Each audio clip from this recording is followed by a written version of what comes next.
Well, this morning, Secretary of State Rex Tillerson said President Trump is still debating about his campaign promise to move the U.S. Embassy from Tel Aviv to here in Jerusalem. In the past few hours, Prime Minister Netanyahu has doubled down on his demand that it happen, and it was a fiery statement. Either way, the possible move will be a focus of the president's trip here next week. To talk about it, Yair Lapid, seen as a possible future prime minister and a current member of parliament here, joining us from Tel Aviv. Yair, we appreciate you being with us, and since we have a delay, we'll get right to it. No bones about it. You've said you want to be the prime minister. Here's your chance for the next 4 minutes. President Trump is coming to town. He says he wants a deal with the Israelis and Palestinians in a year. What would you be willing to offer him to make it happen? Well, first of all, Israel has been looking for an opportunity to separate from the Palestinians for years and years now. We have offered 3 times to the Palestinians more than 90% of the territories in order for them to build a country of their own, and in 3 times they refused. So we are not the problem. The Palestinians are the problem, and we are willing to negotiate with no preconditions, and we are willing to talk, and we are willing to push forward for any kind of peace agreement with the Palestinians. We have never been the problem. So Israel from 1948, from the year we were founded, said that we are willing to separate from the Palestinians. Sir, what happens, though, when President Trump pushes harder?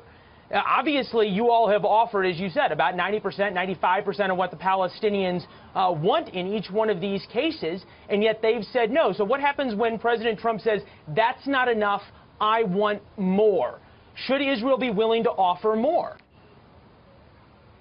I don't think Israel can offer more. Listen, take, for example, the disengagement. I think you've been here during the disengagement.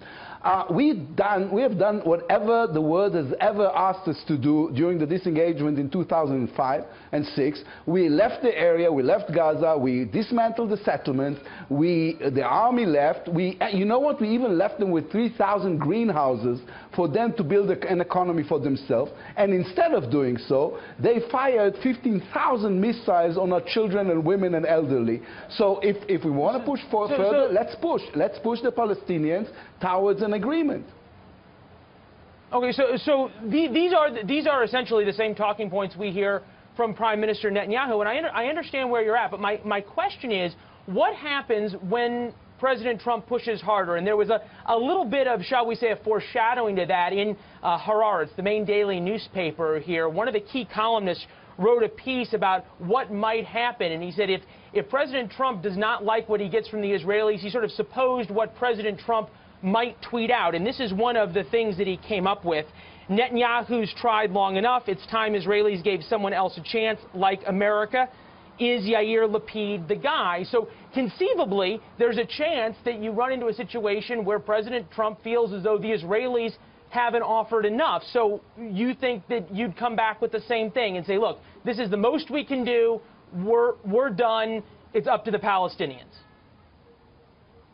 No, what we are saying is that we're more than willing to talk and to listen and to try new things. I've been pushing now for 2.5 years the idea of a regional conference in which we will get together around the same table the players that are already game, the Saudis, the Gulf countries, Egypt, Jordan, and to try to find a regional solution with the Palestinians. Of course, they should be on board. The thing is, the question is not how do you draw the map. The question is the seriousness of the players involved. We are serious. We've been serious for many, many years now, and the Palestinians are playing games. If the Palestinians will be game, so will we. Well, we've certainly heard President Trump talk about that idea of a regional conference. He's heading to Saudi Arabia first. The Saudis would be a key part, conceivably, of any deal. Yair Lapid, you got a big couple of weeks coming up ahead of you. Appreciate you talking to us and looking forward to having you back on the program as the talks continue, sir. Thank you, sir.